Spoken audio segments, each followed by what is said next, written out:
अस्सलाम वालेकुम। Lecture 104 part A start करते हैं जी।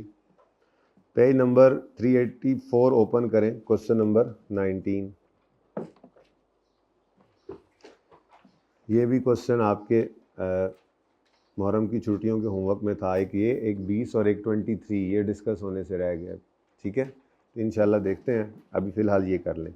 For the purpose of this question assume that that is today यकम फरवरी। इसके बारे में आपको मैंने बताया था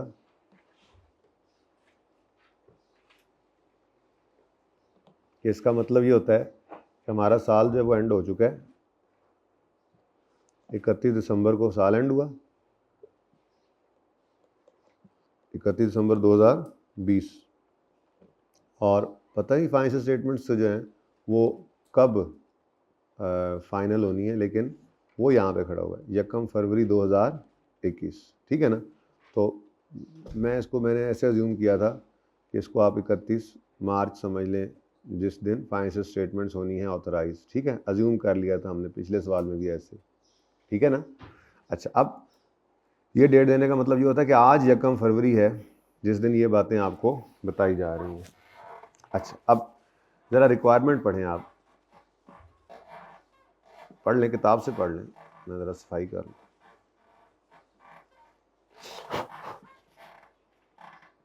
जी, रिक्वायरमेंट है discuss how each of the above matters would affect TL's net profit. अब ये क्वेश्चन IAS 10 का था। ठीक है, एडजस्टिंग नॉन एडजस्टिंग इवेंट्स हमने इसमें देखने थे। तो प्रॉफिट को क्या चीज़ जो है वो हिट करती है? जो एडजस्टिंग इवेंट्स होंगे उनकी एंट्री पड़ेगी तो वो प्रॉफिट्स को जो है वो हिट करेंगे। जिनकी जो एडजस्टिंग इवेंट नहीं होंगे वो प्रॉफिट को इम्पैक्ट नहीं डालेंगे। ठीक है, तो एडजस्टिंग और नॉन एडजस्टिंग इवेंट ये असल में हमने यहाँ पर निकालने।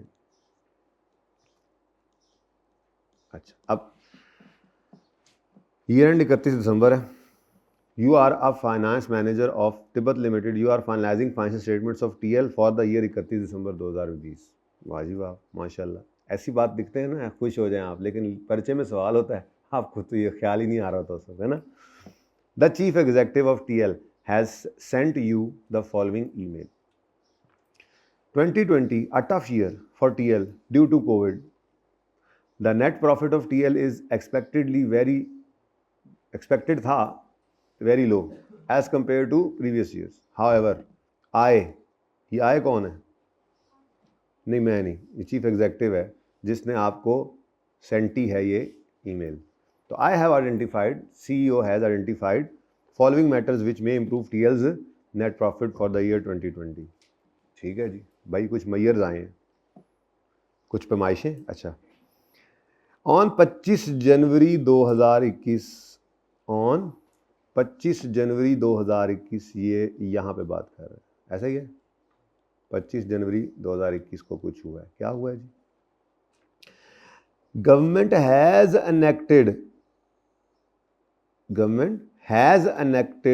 amendments in income tax to reduce the income tax rate for companies by 10% for 3 years including हमारा साल। गवर्नमेंट ने टैक्स रेट कम कर दिया। हालात ख़राब थे ना, गवर्नमेंट ने टैक्स रेट, पता नहीं किसी मुल्क में किया होगा, गवर्नमेंट ने टैक्स रेट कम कर दिया। ठीक है, अब मुझे बताएं एडजस्टिंग है या नॉन एडजस्टिंग? भाई बहुत क्लियरली हमने ये बात IAS 10 के अंदर पढ़ी थी, अलग से करके पढ़ी थी। जब IAS 10 ख़त्म हो चुका था हमने जाके कुछ पॉइंट्स जो एंड पे एक दो पढ़े हैं, उनमें एक पॉइंट ये पढ़ा था कि जो अमेंडमेंट एनेक्ट हुई है, यानी जो लॉ पास हुआ है, वो कब हुआ है? Has enacted amendment when? On 25 January 21। Therefore it is a non adjusting event. ठीक है, क्योंकि it relates to circumstances that arose after reporting date. Therefore, it is a non-adjusting event and discuss करना था, and this will not affect TL's net profit. Net profit से पहले tax आ जाता है ना। ठीक है, चल, तो ये अब सोल्यूशन एक ही बार पढ़ लेते हैं। तो ये क्या बन गया जी? Non adjusting. अपने मशहूर ज़माना जुमला आपको याद है, वो आपने लिख दिया। ठीक है, सही है। Next, The exchange rate has risen from 150 per US dollar on 31 दिसंबर। यहाँ पर वो कह रहा है जी कि 31 दिसंबर पर एक्सचेंज रेट क्या है 150 और वो एक्सचेंज रेट क्या हुआ है हैज़ राइजन फ्रॉम 150 टू 162 किस दिन has risen from 31 December to 162 किस दिन जी जिस दिन हम खड़े हैं टुडे इज यकम फरवरी 21 हैज़ राइजन फ्रॉम 150 टू 160 जाहिर सी बात है जिस दिन खड़ा उसी दिन की बात कर रहे हैं यूं बंदा बात कर रहा होता है आज यकम फरवरी है और जो यूएस डॉलर्स हैं उनका रेट 150 से ईयर एंड पर जो 150 था वो 150 से बढ़ के 160 हो गया 162 है 150 से बढ़ के 162 हो गया तो किस दिन की बात कर रहा होगा जाहिर सी बात है इसी दिन की बात कर रहा है। अब ये भी एक स्पेशल केस ये वो उस क्वेश्चन के अंदर वंडर वाले सवाल के अंदर सबसे आखिरी पॉइंट था याद हो अगर आपको जिसमें मैंने आपको कहा था कि ईयर एंड के ऊपर तो हमने डेटर्स को ट्रांसलेट करके रख दिया लेकिन उसके बाद सब्सिक्वेंटली अगर इसका रेट चेंज भी होता रहे तो हमें इसको छेड़ने की इजाज़त नहीं है अनलेस के सेटलमेंट हो जाए। फॉरेन डेटर्स की बात ही हुई थी उस एग्जाम्पल में भी ठीक है ना। तो जो फॉरेन डेटर है वो 150 के रेट पर ही पड़ा रहेगा ठीक है। वो कह रहा है TL has significant receivables in US dollar due to export sales. अब वो किस तरफ लेके जा रहा है असल में आपको कि नेट प्रॉफिट तो बढ़ेगा हैं। अब आपने तो पढ़ा हुआ है कि डेटर्स फॉरेन डेटर्स जो हैं वो बैलेंस शीट डेट पे 150 पे लेके आने हैं उसके बाद उनको छेड़ने की इजाज़त नहीं है। पढ़ा था ना क्वेश्चन ठीक है। तो ये भी क्या है जी अब इसके बारे में आप लिखेंगे the increase in exchange rate after reporting date is a non adjusting event therefore it will not affect TL's net profit. चलो जी दो चीज़ें गई दोनों ने इफेक्ट नहीं डाला। तीसरे पे आते हैं। A major local customer has settled his full balance. A major local customer has settled his full balance. एक मिनट जरा आगे ना पढ़ें दरमियान वाला ना पढ़ें इसको बाद में पढ़ते हैं। At year end पर क्या किया था आपने customer was facing financial difficulty and therefore TL has provided 40% of his balance as यानी कि इस दिन खड़े होकर इनको लग रहा था कि ये जो डेटर है मिसाल के तौर पे ये डेटर कितने रुपए का है 100 रुपये का। उन्होंने कहा था यार इसके तो हालात बहुत ख़राब हैं तो इसके 40% बैलेंस की प्रोविज़न बना दो। अब पता ही आपको प्रोविज़न एक्सपेंस ही है ना मतलब प्रोविज़न जो बनी है ये पीएनएल के अंदर जाती है ठीक है। अब आपके डेटर्स जो हैं वो कितने पे नज़र आएंगे 60 पे बैलेंस शीट में। ये आपने ईयर एंड पे कर लिया है क्यों क्योंकि आपका डेटर ईयर एंड पे फाइनेंशियल डिफिकल्टी फेस कर रहा था। अब देखो ना असल बात क्या हो रही है government has enacted amendment on 25। हमने कहा यार ये तो इवेंट है जो कि अरोज हुआ आफ्टर रिपोर्टिंग डेट। फिर उसके बाद 150 से 162 पे चला गया ठीक है। और जाहिर सी बात है वो आज की बात ही कर रहा था हमने कहा था नहीं जी इसको भी नहीं छेड़ना। ऐसे ही ईयर एंड के ऊपर आपका डेटर जो है वो डाउटफुल था। आपने 40 रुपये की प्रोविजन की एंट्री अगर कोई और चीज़ मिसाल राइट ऑफ वगैरह कुछ ना होता तो प्रोविजन की एंट्री होती है प्रोविजन ये bad expense debit provision credit यानी पीएनएल के अंदर एक्सपेंस बनता है ना। ये आप इस तरह से प्रोविजन का लेजर अगर बनाएं प्रोविजन ठीक है और ब्रॉड डाउन में कोई प्रोविजन नहीं थी पहले कोई भी शक वाला नहीं था और आपने 40 रुपये क्लोजिंग प्रोविजन बनाया है और कोई रिटर्न ऑफ वगैरह नहीं मिसाल के समझा रहा हूँ तो बैड एट एक्सपेंस बैलेंसिंग आ जाएगा यहाँ पे 40 तो ये पीएनएल में जाता है। तो आपने एक एक्सपेंस बुक किया हुआ है। अब वो क्या कह रहा है आफ्टर ईयर एंड उसने अपना सारा बैलेंस सेटल कर दिया settled his full balance after year and जिसके बारे में हमने प्रोविजन क्रिएट की थी लेकिन बीच में एक लाइन लिख गया Zalim major local customer has settled his full balance after receiving bank loan last week का मतलब ये ना समझ लेना लास्ट वीक ऑफ दिसंबर है। वो बात किसकी कर रहे हैं इंपॉर्टेंट थिंग वॉज आज यकम फरवरी है तो लास्ट वीक का मतलब क्या है कि वो शायद उसने यहाँ पर लोन रिसीव किया। अब यहाँ पर लोन रिसीव करने की वजह से उसने इस दिन वाला जो हमारा शक था वो गलत कर दिया और वो हमें आकर सारे पैसे दे गया।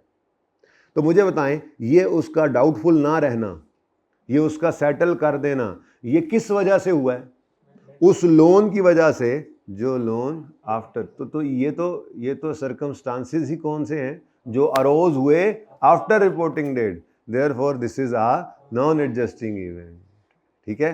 ये अच्छी बात है। बुरी बात भी तो ऐसे ही होती थी, आग ईयर एंड के बाद लगी, डेटर बैड हो गया। ईयर एंड पे बैड नहीं था, ईयर एंड के बाद आग लगी, डेटर बैड हो गया। तो आप क्या कहते थे, ये तो सर्कमस्टांसेस रोज ही आफ्टर रिपोर्टिंग डेट हुए, इसलिए ये नॉन एडजस्टिंग है, तो एक्सपेंस बुक ना करो। यहां पर क्या बात है, यहां पे उलट बात है, यहां पे सिर्फ प्रॉफिट इंक्रीज करने के लिए स्टेप्स बता रहा हूं थोड़े से, ठीक है। यहां क्या बात है, यहां पे आप कहोगे कि जो आपने एक्सपेंस बुक किया हुआ है उस एक्सपेंस को रिवर्स नहीं कर सकते, खुशी नहीं बुक कर सकते, क्योंकि ये इवेंट्स अरोज ही आफ्टर, ये ऐसे सर्कमस्टांसेस हैं जो अरोज ही आफ्टर रिपोर्टिंग डेट हुए, इसलिए ये नॉन एडजस्टिंग है। This will not affect TL's net profit. सारी बातें ही ऐसे ही बस चलेगी मेरे ख्याल से, है ना। एक ही रह गई अब, उम्मीद की आखिरी किरण, ग्रीन कलर की करते हैं जी। ये बेटा फॉर द ईयर एंडेड 31 दिसंबर, और हम इस वक्त खड़े हैं, इधर देखो, for the purpose of this question assume that today is, आज 1 फरवरी है, अभी ईयर एंड हुआ और हम 1 फरवरी पे खड़े हैं, ठीक है। सवाल किया था ना घर पे, नहीं तभी। नेक्स्ट आखिरी है जी, आखिरी, लो जी अब आखिरी उम्मीद की किरण रह गई है, शायद यहां से प्रॉफिट बढ़ ही जाए। इन दिसंबर 20, ओए हुआ हमारे साल में कुछ, government has announced a compensation scheme. यार ये दफाई करो, ये उम्मीद की किरण रहने दो, पढ़ लेना अगर दिल करे तो। अभी अब IS-20 का कभी कभार एक आध, हर सवाल में कभी कभार एक आधी ऐसी चीज़ आती है, तो ये हमारे फिर जो है ना वो बस से बाहर बातें हैं, फिर मतलब क्या करें, अब कोई ना कहीं से आ जानी, ये अगली बार कोई नहीं आनी, सिलेबस की बात तो है नहीं, FR1 से उठाई है तो ये फिर कोई और चीज़ उठा लेगा, छोड़ो इसको, दफ़ा करो। वैसे मुश्किल नहीं है, लेकिन मैं ये कह रहा हूँ कि बस दफ़ा करो, और ऊपर वाले 3 का सोल्यूशन जरा जल्दी से जाकर देखो, यही है। बच्चे कुछ आगे ने हम अपना काम शुरू करिए ना, इंतज़ार में था मैं बच्चों के, बड़े आगे थे जी। Reduction of income tax after reporting date is a non adjusting event as it was enacted after reporting date, so it would not affect profit. Increase in exchange rate after reporting date is a non adjusting, so it would not affect profit. Financial position of customer has improved after upon obtaining loan, so it is a non adjusting event, ठीक है। CEO साहब कोई भी चीज़ effect नहीं कर रही, बाकी इसको छोड़ें, ठीक है, इसको छोड़ें, इसको बस छोड़ दें, इसको छोड़ ही दें, कोई ज़रूरत नहीं।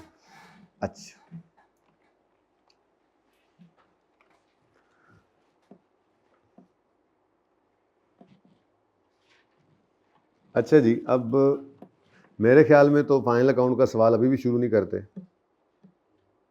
ज़रा एक काम और कर लेते हैं। ये तो बहुत पुराना उधार उतारा है हमने, हाँ अगर बच्चे आ गए तो फिर बीच में शुरू कर देंगे फाइनल अकाउंट, और ये फिर IS-37 तड़के के तौर पे इस्तेमाल करते रहेंगे, ठीक है।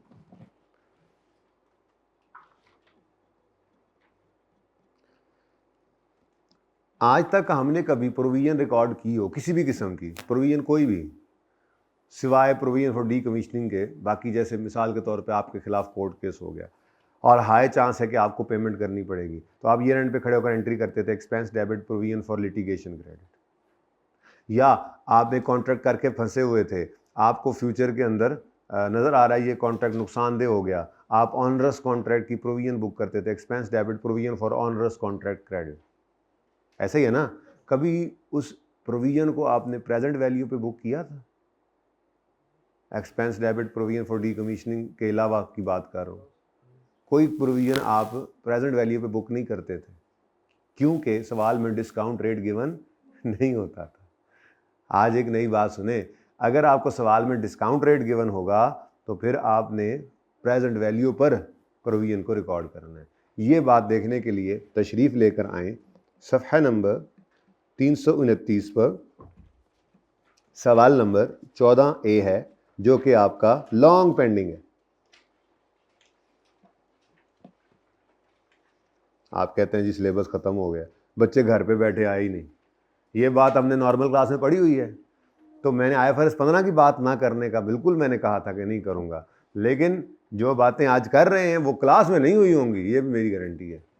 आपका आना ज़ाया नहीं जाएगा, बल्कि आज आप आश कर उठेंगे और आप कहेंगे अगला संडे अगर ऑन करेंगे तो हम तो 7 बजे नहीं 6:30 बजे आके बैठते। मैं वैसे बता रहा हूँ, करना पड़ सकता है तो अगर, तो ठीक है। देखें जी क्वेश्चन नंबर, 1 मिनट वहाँ से ना देखें, वहाँ पे तो सोल्यूशन भी गिवन है ना, आप वहाँ से नहीं देखें, आपको मैं यहाँ पे दिखाता हूँ।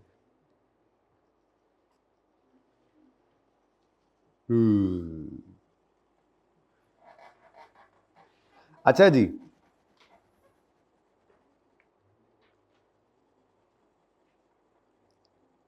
प्रोविजन फॉर डी कमीशनिंग में बस हम ये करते थे कि जो हमारी पेमेंट होती थी ना 8 साल 10 साल 12 साल बाद, उसकी प्रेजेंट वैल्यू निकाल लेते थे। उसके अलावा कभी हम समझते थे ये डिस्काउंटिंग, ये इंटरेस्ट, ये प्रेजेंट वैल्यू, ये सारी चीज़ें जो है ना, ये तो सिर्फ प्रोविजन फॉर डी कमीशनिंग से ही ख़ास हैं। ऐसी बात नहीं है, ऐसी बात बिल्कुल भी नहीं है। बल्कि क्वेश्चन के अंदर डिस्काउंट रेट अक्सर सवालों में ये लिख भी देता था। जैसे कि आप इस सवाल को ही देखें, इसमें लिखा हुआ है, कहीं ना कहीं मैंने देखा था, ये नहीं, ये इफेक्ट ऑफ क्वेश्चन नंबर 13 हमने किया था। इसमें क्या लिखा हुआ है, इफेक्ट ऑफ 2 साल 3 साल की लीज जो थी उसमें आप फंसे। 3 साल के किराए, तो सारे किराए आपने वही उठा लिए थे क्योंकि सवाल में लिखा हुआ था। उस वक्त नहीं पढ़ाया था क्योंकि उस वक्त इसकी जरूरत नहीं थी। Effect of discounting is immaterial. ठीक है, तो आपको ये लिख दे तब भी अच्छी बात है, ना लिखे कि डिस्काउंटिंग इममटीरियल है या नहीं है, डिस्काउंट रेट का आ जाना ये काफ़ी निशानी होगी कि आप प्रेजेंट वैल्यू के ऊपर बुक करें अपनी प्रोविजन को। सवाल पढ़ें।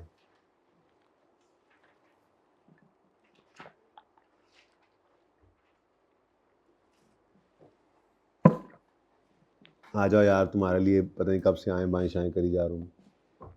ऑन यकम जनवरी 15 we entered into a non cancellable lease contract for 2 years.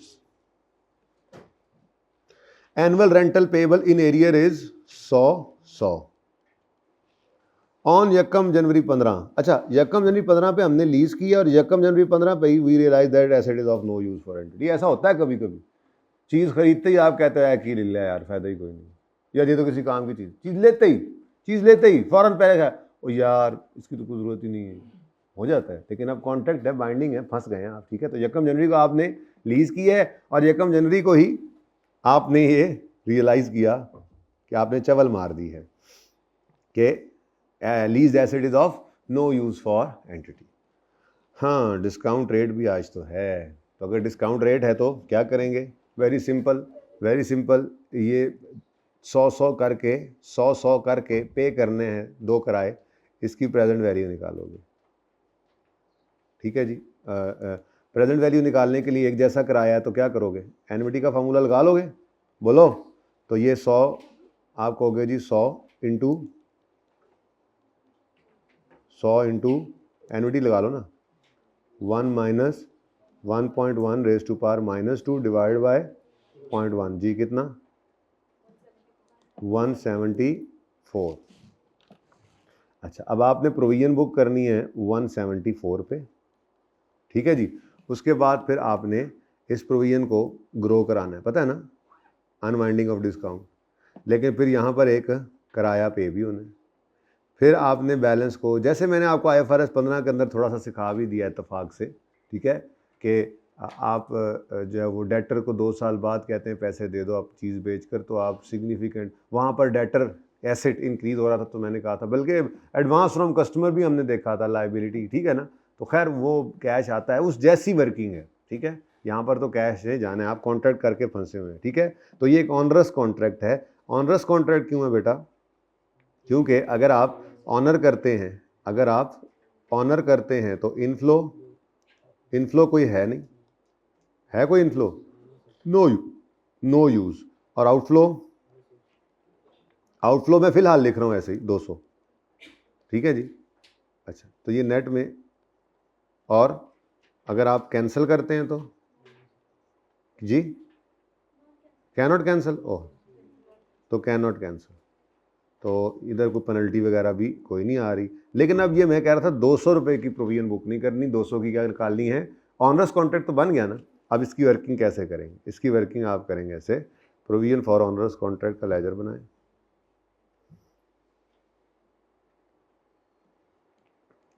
Provision for, और लेजर कुछ भी नहीं है, लेजर आपको बनाना आता है, बस मैं वो जो पहले काम हम बस ज़बानी कलामी करते थे, ज़रा वो लेजर की फॉर्म में ज़रा एंट्रीज कर लेंगे। ठीक है, और तो कुछ नहीं।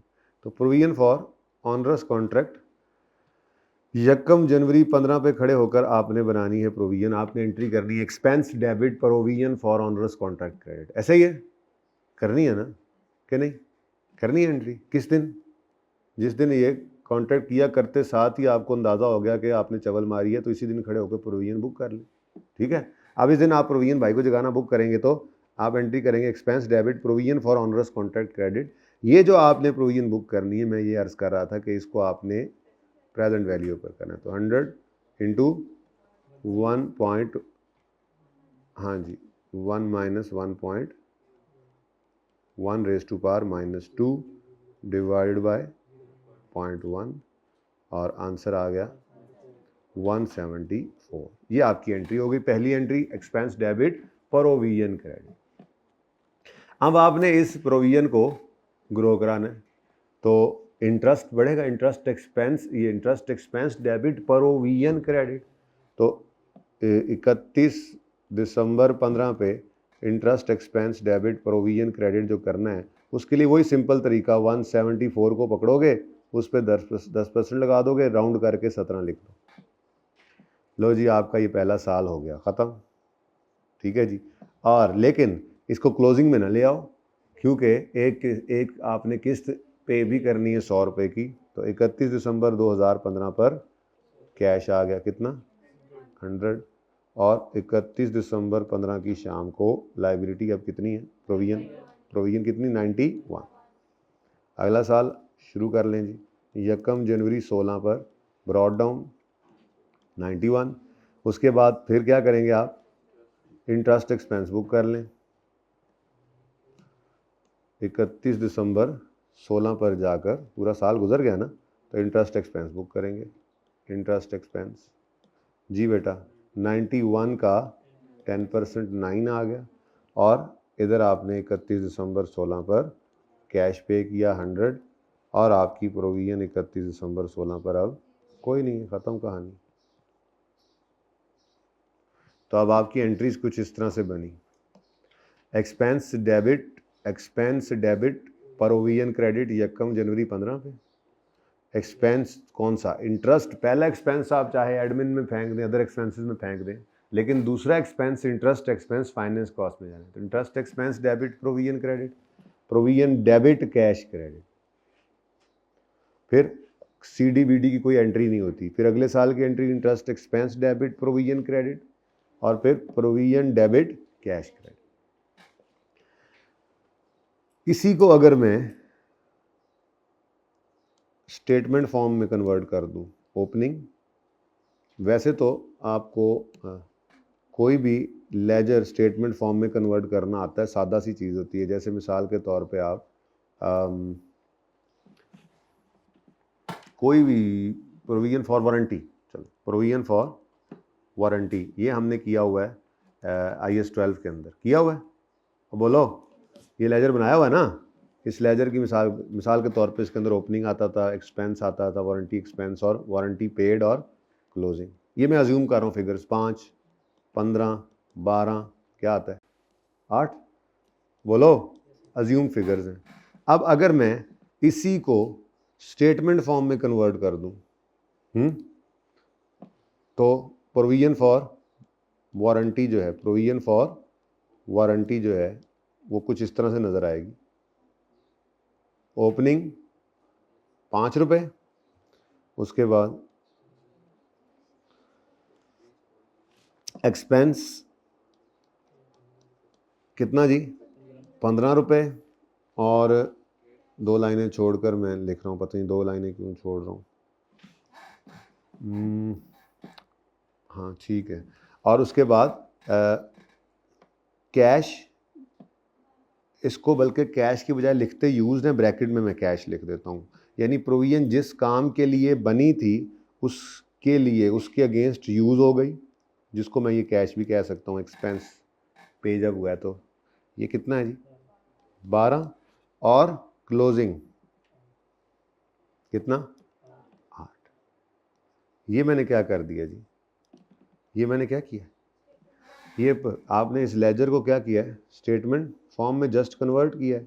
तो जब आपने इस लेजर को स्टेटमेंट फॉर्म में कन्वर्ट किया, तो यही आपने प्रोविजन एंड कंटिजेंसीज का नोट बना दिया, प्रोविजन का नोट बना दिया बेसिकली। ये क्या बनाया मैंने, अभी तक हमने प्रोविजन का नोट क्लास में नहीं बनाया था, और अभी तक ICAP ने प्रोविजन का नोट बनवाया भी नहीं। लेकिन जो क्वेश्चन में अभी आपको करवाने लगा हूं, असल में प्लान उलट हो गया ना, पता है आपको, प्लान तो कुछ और था लेकिन अब प्लान और तरफ चल पड़ा, बच्चे कम थे तो हमने फाइनल अकाउंट का सवाल शुरू करना था, लेकिन फिर हम इधर आ गए, एक छोटा सवाल 19वां किया है और कुछ नहीं किया, फिर भी आप लोग नहीं पूरे हुए तो फिर मैंने ये काम शुरू कर दिया। ठीक है, अब ये करके ही चलते हैं फाइनल अकाउंट के सवाल पे, ठीक है, क्योंकि उसके अंदर तो ये नहीं है, ये तो छोटा सा पार्ट है, आपने ये पार्ट अपलोड होना है, पहले 10 मिनट सुनने, आप 19वां जल्दी से डिस्कस हो जाएगा आपका, जो रह गया जिसका वो ईजी है रहेगा। लेकिन फाइनल अकाउंट का सवाल अगर शुरू हो जाए तो वो तो अगले 1.5 घंटे चलना है, लगातार चलना है, तो फिर वो मसला हो जाना था, बैठे रहना था मुंह उठा के आप लोगों ने। तो प्रोविजन का नोट बन रहा है, प्रोविजन एंड कंटिजेंसीज का, लेकिन अभी भी हजरात तशरीफ़ ला रहे हैं।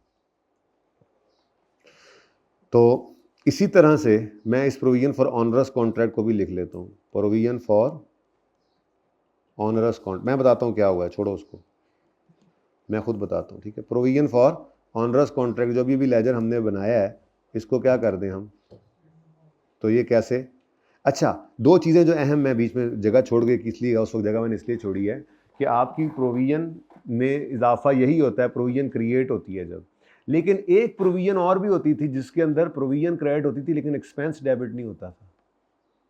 वो कौन सी प्रोविजन थी, वाहिद डीकमीशनिंग ही थी बेटा, जिसके अंदर आपकी प्रोविजन जो है वो, आपकी प्रोविजन जो है वो क्रेडिट होती थी, उसका एक्सपेंस P&L में डेबिट नहीं होता था। आपको कहा था कि ये वो वाहिद प्रोविजन है जिसका डेबिट एसेट को होता है, ठीक है ना। तो उसके लिए भी तो कोई जगह होनी चाहिए, तो यहाँ पर एक मैंने लिखा लव्स एसेट, ये वो प्रोविजन होगी जो प्रोविजन जो है फॉर डीकमीशनिंग होगी, जब वो क्रिएट होती है तो उसकी एंट्री होती है एसेट डेबिट प्रोविजन क्रेडिट। ये तो फिलहाल तो ये नहीं है, इसमें तो ये नहीं। ऐसे ही फिर ये वाली प्रोविजन जो होती है, या जैसे अभी अभी हमने ये देखी प्रोविजन, कोई भी प्रोविजन अगर हमने प्रेजेंट वैल्यू पर रिकॉर्ड की, यानी कि वो प्रोविजन जो 2-3 साल में जाके सेटल होनी है और डिस्काउंट रेट सवाल में गिवन हो, तो हम उसकी क्या निकालेंगे, प्रेजेंट वैल्यू, तो उसकी अनवाइंडिंग आती है डिस्काउंट की, बोलो, तो उसका इंटरेस्ट भी है, तो उसकी भी जगह होनी चाहिए। तो ये जनाब मैंने आपके साथ जो है वो शेयर कर दिया, सॉरी ये तो बनाया ही नहीं, ये सबसे पहले ओपनिंग कुछ भी नहीं था, इसी साल में बनी है ना, इसी साल में बनी, तो एक्सपेंस डेबिट प्रोविजन क्रेडिट, ये 174 इधर आ गया। उसके बाद एसेट कोई नहीं है, ये तो वो एसेट वाली बात तो सिर्फ हिट होती है प्रोविजन फॉर डीकमीशनिंग में, उसके अलावा ये वाली चीज़ कभी भी हिट इस नोट में नहीं होगी। हाँ, interest expense debit provision credit हुआ है, और प्रोविजन यूज़ हुई है, प्रोविजन डेबिट, ये मैंने पहले साल का सिर्फ नोट बना दिया 100, ठीक है जी।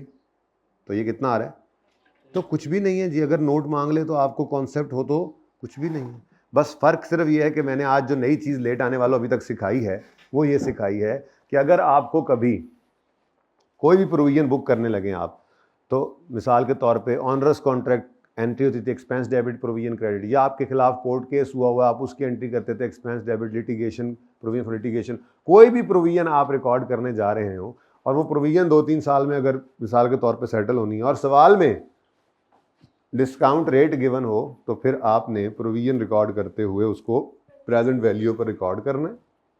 ये 100 ये हमारा सवाल ये था कि एक लीज़ है 2 साल की जिसको करके हम फंस गए हैं, और भाई ज़रा सुनना, बड़ी अहम बात, बिल्कुल यहीं से ही आपने, भाई इधर से ज़रा सुनना, एक ऑनरस कॉन्ट्रैक्ट बन गया, एक लीज़ हमने 2 साल की है और हम फंस चुके हैं, उसको करने के बाद ये ऑनरस कॉन्ट्रैक्ट बन गया है, 100 रुपये के किराए 2 देने हमने, तो इन किरायों को आज लेकर आएँ, अगर सवाल में डिस्काउंट रेट गिवन है, प्रेजेंट वैल्यू के ऊपर प्रोविजन बुक करें, एक्सपेंस डेबिट प्रोविजन क्रेडिट, और फिर इस प्रोविजन को ग्रो कराएं तो interest expense debit provision credit unwinding of discount book करते थे।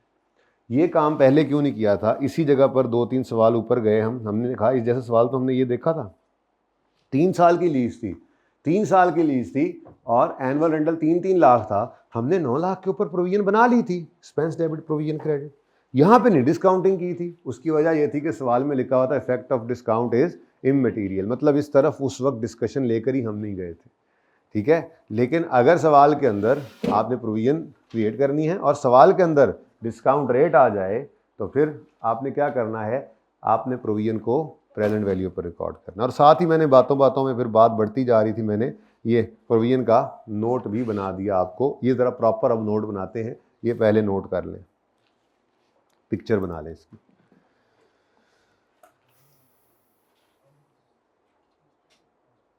अब फिर कर ही लेते हैं काम ना। हाँ, ये वैसे मेरे प्लान में था कि फाइनल अकाउंट का सवाल करने के बाद बीच में थोड़ा सा रेस्ट लेंगे, ये करवाऊंगा, एक प्रोविजन के नोट का सवाल करवाऊंगा और फिर वापस फाइनल अकाउंट पे आएंगे। लेकिन आप लोगों ने जो है ना सारी मेरी प्लानिंग जो है वो गड़बड़ कर दी। नहीं करना तो ये भी था बेटा। अच्छा चलो, सवारियाँ भी पूरी हो जाएंगी, काम भी हो जाएगा साढ़ा, हमारा कोई नुकसान नहीं होगा और आने वालों का उतना ही नुकसान होगा जितना वो लेट हुए। ठीक है ना। अच्छा जी, आ जाएं अब पेज नंबर 405 पे, MPL मुल्तान पेट्रोलियम, पेज 405। बस अब ये सिर्फ कागजी कार्रवाई है क्योंकि मैंने नोट भी आपकी शक्ल भी बनवा दी है। क्वेश्चन बैंक का सवाल होगा। अब देखें ना, आई कैप ने अभी तक ये प्रोविजन का नोट बनवाया तो नहीं, लेकिन आई कैप की किताब के अंदर ये सवाल पड़ा है जो मैं अब आपके सामने ला रहा हूँ। इसकी रिक्वायरमेंट पढ़े ज़रा, पेज 405, क्वेश्चन नंबर, पता नहीं वो मुल्तान के नाम से होगा, क्वेश्चन नंबर मैंने नहीं लिखा हुआ, क्वेश्चन 6 है जी, क्वेश्चन 6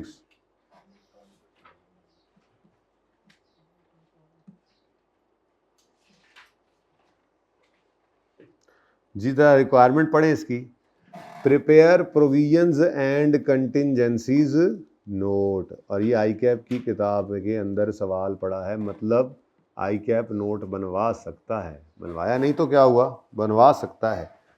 ये तबले जंग बजा हुआ है, तबले जंग बजा होता है जो चीज़ उसने अपनी किताब में डाली होती है, जंग का तबल बजाया होता है उसने, किसी भी वक्त ये वाला हथियार वो निकाल सकता है, तैयारी तो रखनी चाहिए। अच्छा जी, अब बस इतनी सी बात है कि नोट बनाना है, उसके अलावा आपको कोई मसला नहीं होना। अब मसला ये है कि मैंने बोर्ड के उस तरफ फाइनल अकाउंट के सवाल का फॉर्मेट बना दिया है, तो बहुत माजरत के साथ सवाल यहीं पे ही करना पड़ेगा, यानी नोट भी यहीं पे बनाना पड़ेगा अगर आप लोगों की इजाज़त हो तो। ठीक है, इरेज कर दूँ, मशवरा तुमने दिया है, मशवरा दो, रजिस्टर मुझे दे दो तुम्हारा, मैं बाहर फेंक देता हूँ, तुम ऐसा करना नया बना लेना, कल रात को जाके बना लेना। 15-10 मिनट लगाए मैंने, आके लिखा है पहले, तुम्हारे पे क्या जोर पड़ा है। चलो आओ, उठो, रेज कर दो, मैं तुम्हें कुछ नहीं कहूँगा, आओ कर दो रेज, कर दो, नहीं कर दो, नहीं मैं पानी पीना तब तक तुम कर लो। कहता है इतने गुस्से में क्यों आए हैं, मुझे तो गुस्सा कोई नहीं है, लेकिन अब तुम खुद सोचो ना, एक बंदे ने आके 10 मिनट लगा के एक चीज़ नोट की है और वो बच्चा कह रहा है रेज कर दे, मतलब फिर क्यों मैं आया 10 मिनट पहले आप लोगों से। नहीं मजाक, कोशिश कर रहा था मजाक। अच्छा बेटा, नोट बनाना है, बाकी एडजस्टमेंट में कोई जान नहीं है, पढ़ के देखो पहली एडजस्टमेंट क्या है।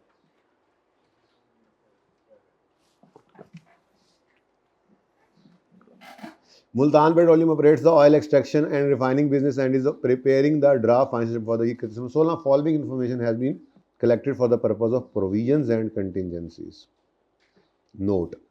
अच्छा, नोट्स बनाने हैं, ये पहली बार देखा हमने, ये पहली बार देखा हमने। ठीक है, सवाल के अंदर एडजस्टमेंट पहली बार नहीं देखी, लेकिन सवाल की ये रिक्वायरमेंट पहली बार देखी। या हम जनरल एंट्रीज करवाता था, या कहता था उसने कोई चवल मार दी है, रेक्टिफाइंग एंट्रीज करवाता था, या फिर डिस्कस, माशाल्लाह से शौक था उसको बड़ा इस सवाल, ये कभी नहीं किया। हो सकता है ये भी हो जाए। ठीक है,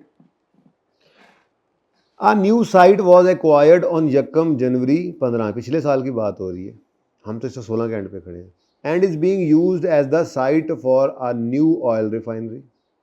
Initial preparation work was undertaken on the site and at the start of 15, and the oil refinery was completed and ready for use on lodge. The new refinery was expected to have a useful life of 25 साल. MPL has a well-published policy that it will reinstate any environmental damages by its, किस तरफ जा रहा है ज़रा आगे पढ़ने से पहले बताओ, प्रोविजन फॉर डीकमीशनिंग की तरफ जा रहा है। ठीक है, कॉज बाय इट्स एक्टिविटी, तो कह रहा है जी वो रीइंस्टेट सही करके देते हैं, ये उनकी एक एस्टेब्लिश्ड वेल एस्टेब्लिश्ड पॉलिसी है, जहाँ भी जाते हैं वो जो गंद डालते हैं साफ करके आते हैं। ठीक है, the present value of estimated cost of reinstating environment is 1300 for damages cause during initial preparation work, this amount is based on discount rate of. लो भाई, बार बार उसने ये बात क्लियर करने की आपको कोशिश की है कि जी ये प्रेजेंट वैल्यू है, ये फ्यूचर वैल्यू नहीं है। और मेरे ख्याल में तो मैं फ्यूचर वैल्यू निकाल कर फिर प्रेजेंट वैल्यू करने की ज़रूरत नहीं है, क्योंकि एक ही साल है। प्रोविजन और डीकमीशनिंग के सवाल होते थे ना, उनके अंदर तो हमें जो वो मतलब वो जी एस्टिमेट भी चेंज हो रहा है, मतलब कभी रीवैल्यूएशन आ रही है, कभी क्या मुसीबत पड़ रही है। सिंपल सा सवाल है, करना है तो बेशक वैसे कर लो, फर्क नहीं पड़ता, लेकिन मैं तो कहूँगा सिंपल ही रखो इसको, ठीक है। अब नोट कैसे बनेगा, प्रॉपर नोट कैसे बनेगा? नाम क्या है जी? मुल्तान एमपीएल लिखा हुआ, MPL, MPL notes to the financial statements, पूरा लिखना है। For the year ended, financial statement पूरा लिखना है, ठीक है ना। For the year ended 31 December 2016, for the year ended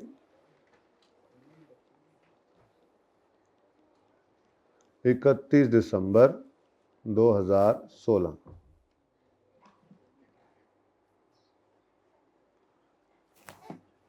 note का को नंबर शंबर 7 कर लेते हैं, ऐसे ही। नाम इसका प्रोविजंस, जो उसने कहा वही लिख दो, provisions and कंटिंजेंसीज।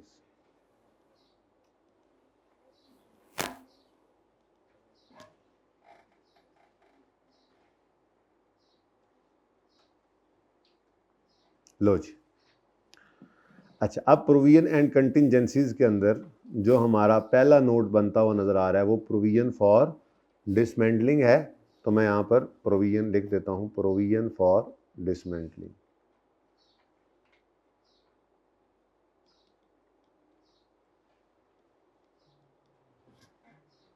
Provision for dismantling आप पूछिएगा, ठीक है जी। अच्छा, यही तो सबसे मैक्सिमम वाली प्रोविजन है, अभी भी आपको नोट बना के दिखाया है इसका। क्या आएगा जी इसके अंदर? ओपनिंग बैलेंस आएगा। उसके बाद चलो ठीक है, पुराने वाली पहले लिख लेते हैं। ओपनिंग जो नॉर्मली होती हैं, ओपनिंग एक्सपेंस, उसके बाद कैश या यूज्ड का लफ्ज़ इस्तेमाल करते हैं नोट के अंदर। यूज्ड यानी कि जिस मकसद के लिए वो बनी है उसके अगेंस्ट यूज़ हो गई, और क्लोजिंग। और बीच में मैंने कहा ये जो अभी अभी हमारे सामने आई है प्रोविजन फॉर डिसमेंटलिंग, इसके अंदर दो और चीज़ें भी डिफरेंट। एक तो इसको जब क्रेडिट करते हैं तो डेबिट, एक्सपेंस नहीं होता, डेबिट क्या होता है? एसेट होता है, ठीक है जी। और दूसरा ये हो गया, या कोई भी और, अब तो ये पता लग गया, कोई भी और प्रोविजन जिसमें डिस्काउंट रेट गिवन हो, जो कई साल बाद जाके सेटल होनी हो, उस प्रोविजन को हम प्रेजेंट वैल्यू पर रिकॉर्ड करते हैं। तो चाहे प्रोविजन फॉर डिसमेंटलिंग हो या कोई भी ऐसी प्रोविजन जिसको प्रेजेंट वैल्यू पर रिकॉर्ड किया तो उसकी अनवाइंडिंग आ रही है, तो वो इंटरेस्ट भी इसके अंदर आना ही होता है, तो इंटरेस्ट एक्सपेंस भी। ठीक है जी। अब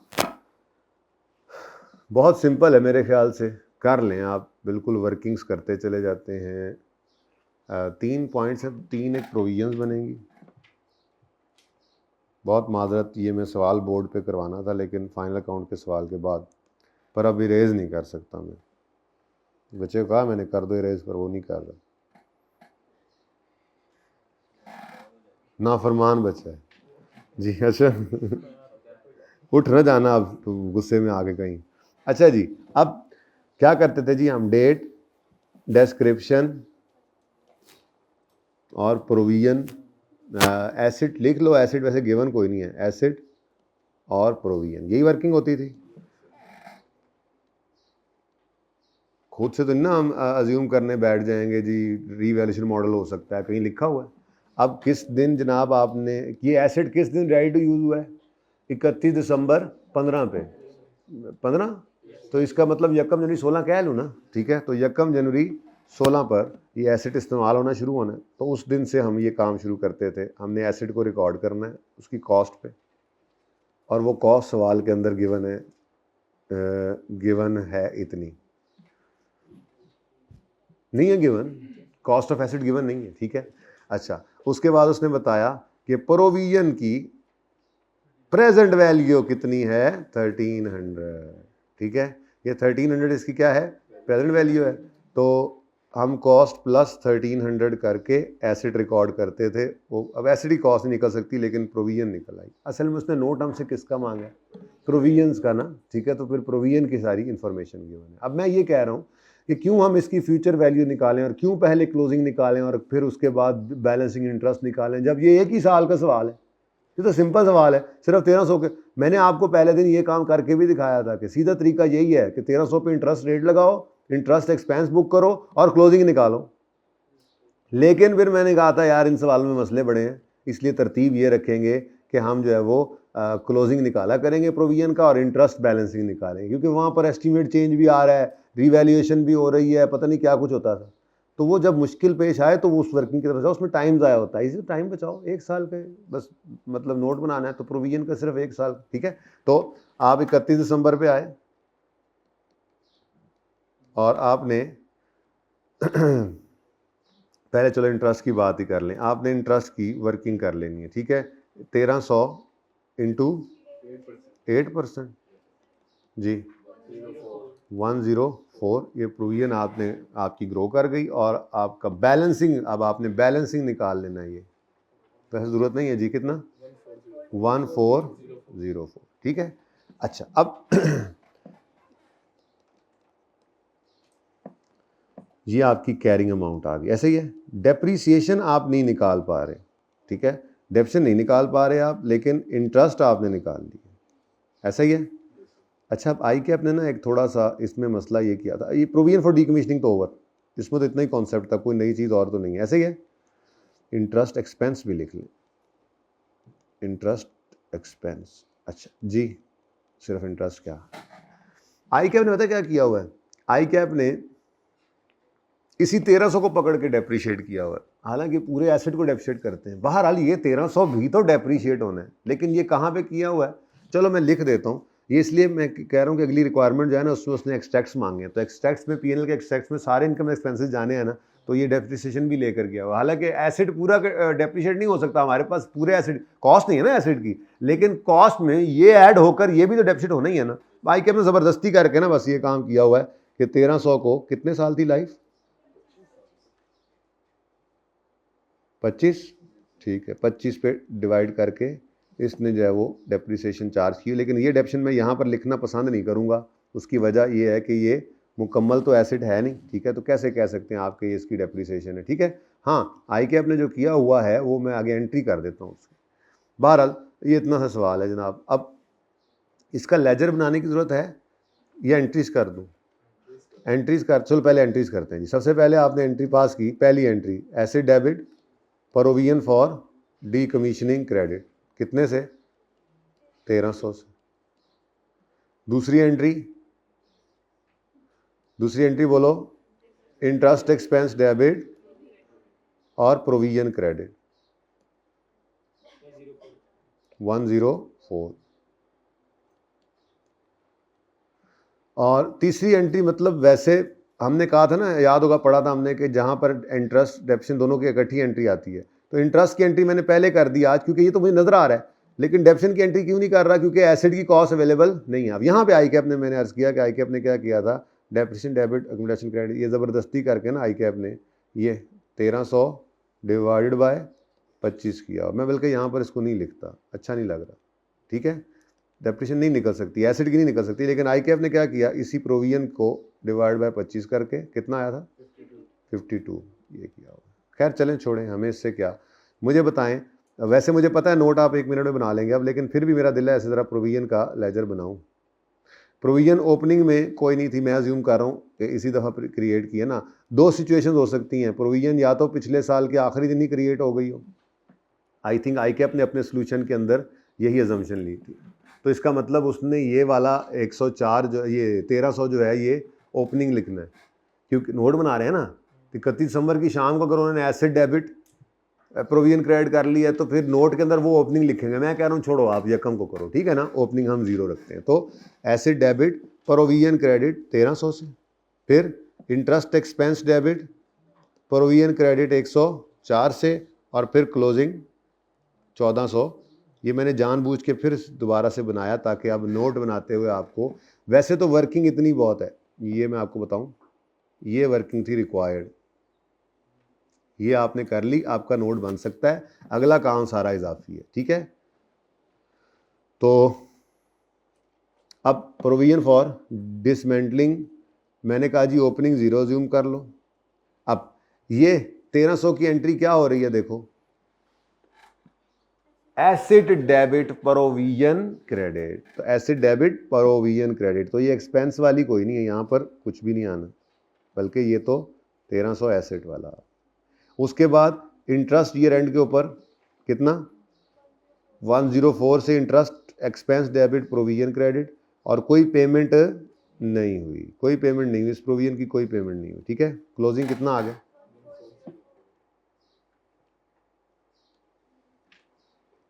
1404। अच्छा, अब ना आपको याद होगा शुरू में हमने पढ़ा था कि जो प्रोविजन होती है उसको रिकॉर्ड भी करना होता है और उसको डिस्क्लोज भी करना होता है। तो एंड पे इस नोट के एंड पे थोड़ी सी अंग्रेजियाँ लिखी जाती हैं जिसके अंदर बताया जाता है प्रोविजन फॉर डिसमेंटलिंग के बारे में, मोटी मोटी बातें। वो कहाँ से देख कर बताएंगे, जो सवाल के अंदर लिखा होगा, ठीक है। अब वो इंशाल्लाह जाके सोल्यूशन से ही पढ़ लेंगे, फिलहाल अगला सवाल, अगला आप पॉइंट पढ़ें, ये लिखना ही बंद कर, ठीक है जी। अगला पॉइंट पढ़ें।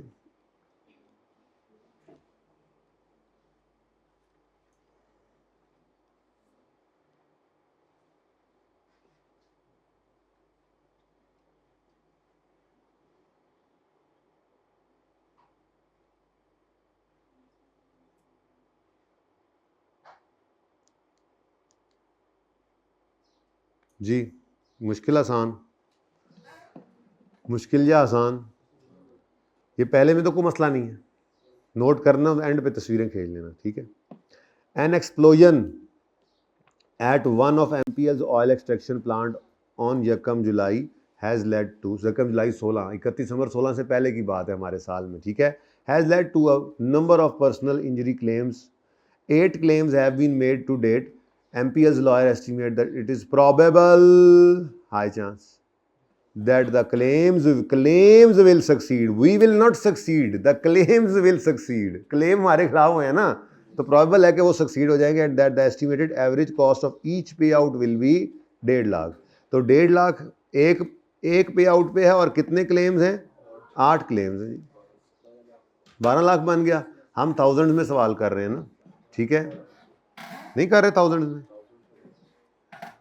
अगर नहीं तसल्ली तो फिर आप लिख देता हूँ मैं यहाँ रुपीज़ इन थाउजेंड्स, ठीक है जी, बल्कि टोटल का भी कॉलम बनना चाहिए। चलो फिलहाल तो काम चल रहा है, ये इसने भी जवाब दे दिया, ₹1000, ठीक है जी। अच्छा जी,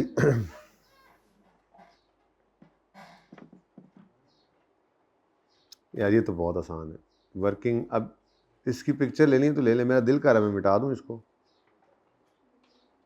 खैर जब इतनी तस्वीर नज़र आएगी तो फिर चल लेगा काम, चलने दो जी। वर्किंग नंबर, वैसे इसकी वर्किंग की ज़रूरत है, इसकी तो वर्किंग कोई ज़रूरत नहीं है, यहाँ पे करके मैं छोटी सी एंट्री करके आपको दिखा देता हूँ।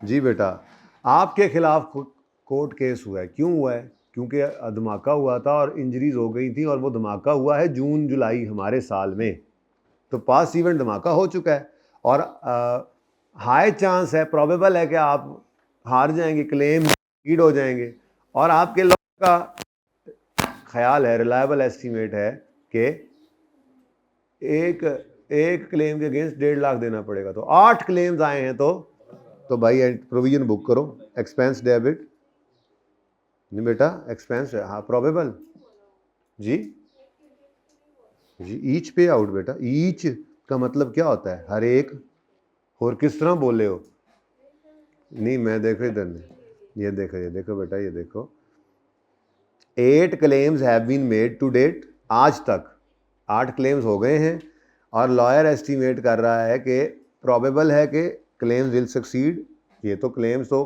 कामयाब हो जाएंगे, प्रोबेबल है मतलब हाई चांस है प्रोविजन बुक करें, एंड दैट एस्टीमेट, अब रिलायबल एस्टीमेट है, estimated average cost of each पे आउट विल बी, तो एक की अगेंस्ट 1.5 लाख, तो 8 के अगेंस्ट फिर जितना बनता है वो प्रोविजन बुक करो, उसकी एक्सपेंस डेबिट प्रोविजन क्रेडिट। चलो कर देते हैं ये एंट्री भी, कितने से जी, कितने से जी, 15 लाख, सॉरी 1.5 लाख इंटू 8 कितना, तो 1200, अब कर दो इसको 1000 में, ठीक है जी। अब ये क्या आ गया जी, provision for court case, provision for court case या लिटिगेशन कर लो, कुछ भी कर लो। ओपनिंग में अब ये भी ईयर एंड के ऊपर पता नहीं अब उन्होंने ओपनिंग जीरो किया होगा, खैर जी, एक्सपेंस डेबिट प्रोविजन क्रेडिट, कोई इंटरेस्ट वगैरह अनवाइंडिंग कोई नहीं है, कोई एसेट तो है ही नहीं, कोई इंटरेस्ट भी नहीं आया और कोई यूजेज भी नहीं है, तो जितना था इसका नहीं आपने लिखवाया था 1404 है, ये कितना आ गया जी 1200। तो अब ये ना 1 बाय 1 ऐसे करके कहानी चल रही है आगे, यहाँ पर लिखेंगे 7.1 में सवाल से उठाकर क्या, वो जी कंपनी ने एक जो है वो इंस्टॉलेशन की है और 25 साल बाद डिसमेंटलिंग करनी है, उसकी प्रेजेंट वैल्यू, वही कहानी उठाकर थोड़ी सी इधर लिखनी। पॉइंट नंबर 7.2, ये सब नोट बन रहा है। 7.2 में क्या लिखेंगे, ये ऊपर वाली कहानी जो सवाल में लिखी, यूजर को क्या पता क्या कोर्ट केस हुआ है, तो थोड़ा सा प्रोविजन को भी डिस्क्लोज करते हैं, क्या कहेंगे कि जी जून के अंदर धमाका हुआ था, 8 क्लेम्स आ गए हैं और जो वकील साहब कह रहे हैं कि हर पे आउट के अगेंस्ट 1.5 लाख आपको पे करना पड़ेगा। बात समझ आ रही है? ऐसे ही अभी तीसरी प्रोविजन जो बनने वाली है उसके अगेंस्ट भी ऐसी थोड़ी सी अंग्रेजी लिख देंगे, लिखनी है। आज ये नहीं बोलना कि वी शैल, कि आज यूँ नहीं करना कि a provision shall be recorded and a disclosure shall be made giving brief nature of event and estimate, giving ये नहीं बोलना कि डिस्क्लोजर देंगे giving brief nature of this, बल्कि वो ब्रीफ नेचर बताएंगे और फाइनेंशियल इफेक्ट बताएंगे। बता ही दिया फाइनेंशियल इफेक्ट, आप नोट बना रहे हैं, ये नहीं कह रहे कि नोट बनाएंगे, ठीक है, डिस्क्लोजर देंगे, प्रोविजन रिकॉर्ड करेंगे, नहीं कर रहे हैं। Okay, last, MPL entered into a non cancellable, लो जी आपका जो अभी सवाल नहीं किया बिल्कुल उस जैसा सवाल आ गया। MPL entered into a non-cancelable lease in previous period for some office space. However, the company's plans changed and the office space was no longer required. Onerous contract बन गया ना, इनफ्लो है कोई नहीं, फ़ायदा है कोई नहीं। एट यकम जनवरी 16, अच्छा अब ये शुक्र करो है तो 14A जैसा, ठीक है, इसको हम कहेंगे एग्जाम्पल थी ना, एग्जाम्पल 14A थी ना, एग्जाम्पल 14A, पेज नंबर कौन सा था अभी, 320 समथिंग था, ठीक है। अच्छा अब ये बिल्कुल उस जैसा है, लेकिन इसमें एक और फायदे की बात यह है कि वो क्या कह रहा है, यकम जनवरी 16 पर a correctly calculated provision has been made for future outstanding rentals of 80,000 for remaining 5 years, this was based on discount rate of 8%। का मतलब क्या है, ये उन्होंने प्रेजेंट वैल्यू निकाल कर दे दी है। इस सवाल के अंदर प्रेजेंट वैल्यूज निकली हुई हैं, आपकी टेंशन, क्योंकि उसने बनवाना नोट था ना एक अपने सवाल के अंदर, वरना कोई मसला नहीं बेटा, नहीं निकाल के देगा तो हमें निकाल नहीं आती, कोई मसला है, ठीक है। चले, the rent paid during the period was, इस साल में 15,000 पे भी हुआ है। अब ये आखिरी वर्किंग कर लेते हैं, ठीक है, वर्किंग नंबर 3, वैसे ही लेजर में बना देता हूँ जैसा अभी बनाकर आए, लेजर तो इसी तरफ ही बनाते हैं। ये पर्चे में लेजर बनाना नहीं है, ज़बानी करना है प्लीज़, तो प्रैक्टिस चल रही है इस वक्त। तो प्रोविजन फॉर ऑनरस कॉन्ट्रैक्ट अब ये भी बनाकर आए ना, तो ओपनिंग मैं कहता हूँ 0 ज्यूम कर लो, एक्सपेंस ही लो जी, कितना है 800 या 80, कितना था 80, ये 80 प्रेजेंट वैल्यू है, इसकी एंट्री क्या करें जल्दी बोलो, interest expense debit provision for onerous contract credit. उसके बाद अगला काम क्या करना है, इसकी अनवाइंडिंग, तो इंटरेस्ट एक्सपेंस डेबिट, तो 80 इंटू 8% है, कितना बनता है 6.4, और इस साल में कहता है कितना पे हुआ है, provision debit cash credit, use होगी प्रोविजन, किस्त दे दी ना एक किराया उसकी फर्नीचर की, और क्लोजिंग बैलेंसिंग 71.1, 71.4। चलो इजाफी काम किया, थोड़ा सा और इजाफी काम करो, एंट्रीज भी कर लो, ज़रा रिवीजन हो जाए ना, अभी अभी करके आ रहे हैं। एक्सपेंस डेबिट प्रोविजन क्रेडिट 80 से हुआ, उसके बाद interest expense debit provision credit कितना जी 6.4 से हुआ, उसके बाद ये यूज़ हो गई प्रोविजन, जिस लिए क्रिएट की थी उस काम के लिए अब क्या हो रही है यूज़, तो प्रोविजन डेबिट कैश क्रेडिट कितना 15। ठीक हो गया जी।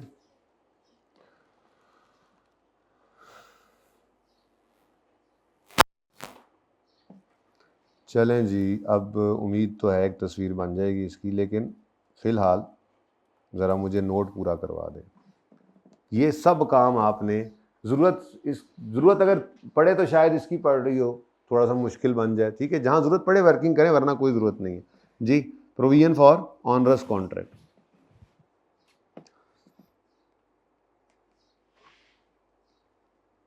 ऑनरस कॉन्ट्रैक्ट जी, ओपनिंग कोई नहीं है जी। एक्सपेंस डेबिट प्रोविजन क्रेडिट 80 से, एसिड वाला काम तो है नहीं। इंटरेस्ट आया है 6 point, expense interest expense debit provision credit, provision बढ़ा ली और किराया पे कर दिया 15, provision debit cash credit, closing 71.4।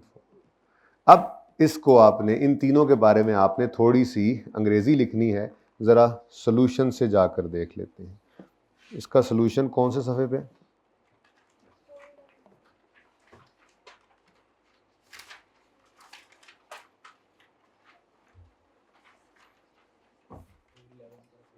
जो यार पता नहीं की हो गया, डेथ पै गई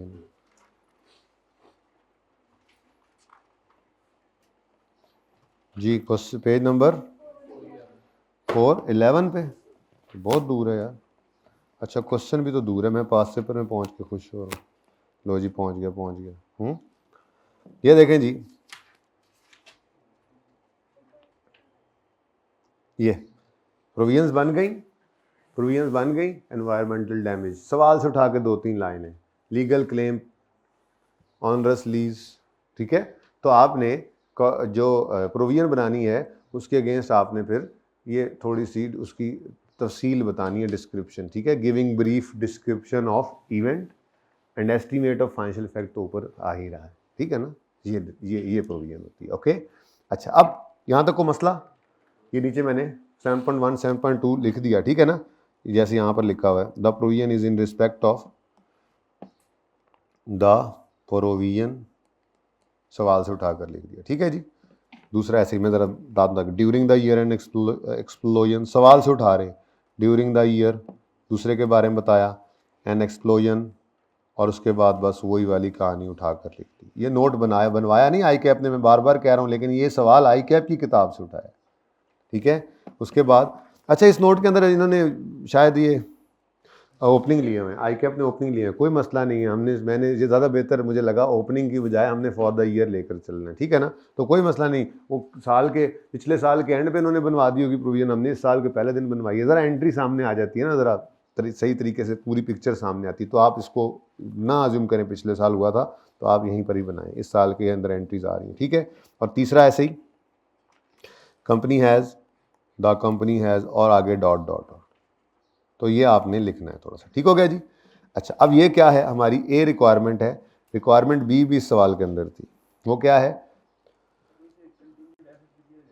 बेटा, हाँ बिल्कुल आप कह रहे हैं कि यहाँ पर कहाँ पे कंटिजेंट एसिड है, ये भाई ने ना वो लाइन पढ़ी जो मैं गोली करा गया था। भाई कहते हैं MPL made an insurance claim to try to recover personal injury cost, the insurance company agreed to refund once claim have been settled. ये एसेट डेबिट एक्सपेंस क्रेडिट होना है। कहाँ गई हैं एंट्रीज यार, इसको ज़रा नीचे कर लें तुम भाई, ज़रा जगह छोड़ दो अगलों के लिए, उनकी जगह थी वो जी। बेटा इधर देखो, ये देखो, ये इस प्रोविजन के अगेंस्ट रीइंबर्समेंट आ गई ना, और बोलो तो उसकी एंट्री क्या होगी, एसेट डेबिट, आगे हाँ इनकम की बजाय ज़्यादा बेहतर क्या होता था, हम एक्सपेंस को ही क्रेडिट कर देते थे, ठीक है। तो ये बिल्कुल आप सही कह रहे हैं। ये और कितनी प्रोविजन होगी? एग्जैक्ट 1200 ही होगी, क्योंकि उसने क्या कहा है कि वो सेटल कर, इंश्योरेंस वाले क्या कहा है, हम सेटल कर देंगे वंस हम मतलब रिफंड कर देंगे वंस सेटल हो जाए कोर्ट के अंदर जाके आपके ये जो क्लेम्स हैं। ठीक है, अब मसला ये नहीं है कि मैं इस रीइंबर्समेंट को लिफ्ट नहीं करा रहा, मसला ये है कि मैं नोट बना रहा हूं प्रोविजन का, मैं नोट बना रहा हूं। आप गौर करो ना जरा, तो इसके अंदर अभी तक क्या हिट हुआ, मैं सारी एंट्री उठा लूं तो प्रोविजन उठाई, ये एंट्री उठाई, डेप्रिसिएशन एसिड नहीं उठाई, प्रोविजन ठीक है, कैश की, इंटरेस्ट एक्सपेंस कहीं, मतलब प्रोविजन की हिट है ना, प्रोविजन की साइड है प्रोविजन। अब ये क्या है?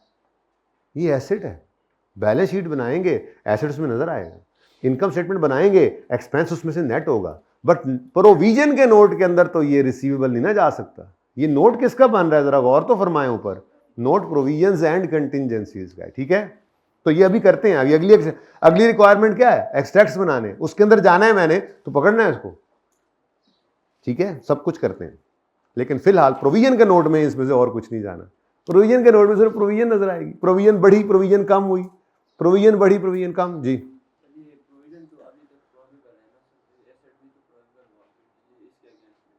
नहीं, ये रीइंबर्समेंट ऐसे होती थी, हम कह रहे थे 3 पार्टीज हैं, हमारा हाई चांस है कि हम पे करेंगे तो प्रॉबल है तो प्रोविजन बुक करो, और दूसरी तरफ जिससे हमने लेने वो वर्चुअली सर्टन है।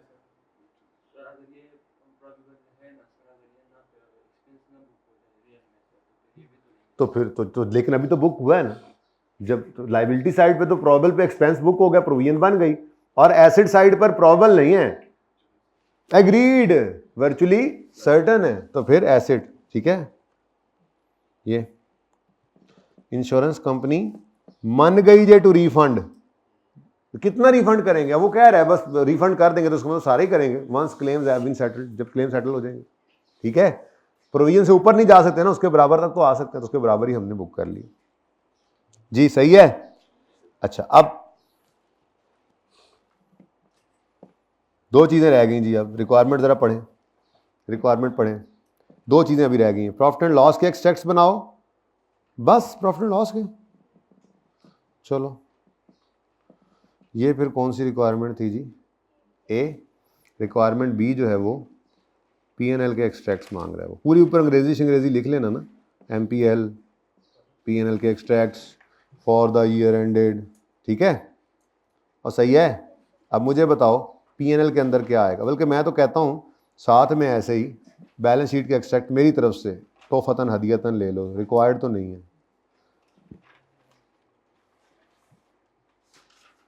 ठीक है, लो जी बेटा, आपको ये नोट में से ही नजर आ रहा है, इधर देखो, 1200 जमा 80, ये 2 ही हैं, बाकी ये तो इंटरेस्ट है और ये एसेट को हिट हो रहा है। ठीक है, तो 1200 जमा 80, लेकिन अभी रुक जाओ, थोड़ा सा रुक जाओ, उसकी वजह क्या है? वो भाई ने जो अभी तवज्जो दिलाओ नोटिस दिया है, उस तवज्जो दिलाओ नोटिस के अंदर आपका एक्सपेंस ये हिट हो रहा है, तो आप P&L में बना रहा हूँ ना, तो P&L के अंदर मुझे क्या चाहिए?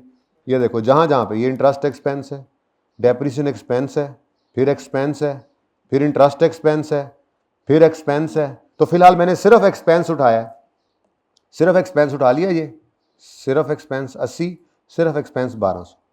ठीक है, उसके बाद अगली चीज़ क्या नज़र आ रही है जी? इंटरेस्ट बड़ा मशहूर नज़र आ रहा है यहाँ पे, ये फाइनेंस कॉस्ट, ये फाइनेंस कॉस्ट, बस 2 ही हैं। तो फाइनेंस कॉस्ट के अंदर फाइनेंस कॉस्ट 104 जमा 6.4। नेक्स्ट, उसके बाद डेप्रिसिएशन आ गया, डेप्रिसिएशन बड़ा मशहूर उसके बाद चल रहा है, ये 52, ये ज़बरदस्ती जो आई के आपने निकाला था, बस यही मशहूर, डेप्रिसिएशन 52। अच्छा, अब यार आप ज़रा साइड पे हो जाए, रिक्वायर्ड तो आप हैं नहीं, ऐसे ही शोखे ना हो प्लीज़। अच्छा जी, फिर इधर आ गए, तो समझाया नहीं। लें जी, उसके बाद अभी देखो, एसिड प्रोविजन, ओह एसिड, लेकिन ये एसिड मुकम्मल एसिड नहीं है, मैं पीपीई तो नहीं लिख सकता इसको, क्या ख्याल है? मैं पीपीई के अंदर नहीं लिख सकता इस 1300 को, क्योंकि पीपीई 1300 नहीं है, 1300 सिर्फ उसके अंदर ऐड होने वाली प्रोविजन थी, ठीक है, चलो कोई नहीं, खैर है। तो ये फारिग हो गया। प्रोविजंस का टोटल होगा, प्रोविजन का टोटल कितना आता है, ये टोटल कर दो, मैंने टोटल कॉलम नहीं बनाया, टोटल करो, टोटल करो तीनों का।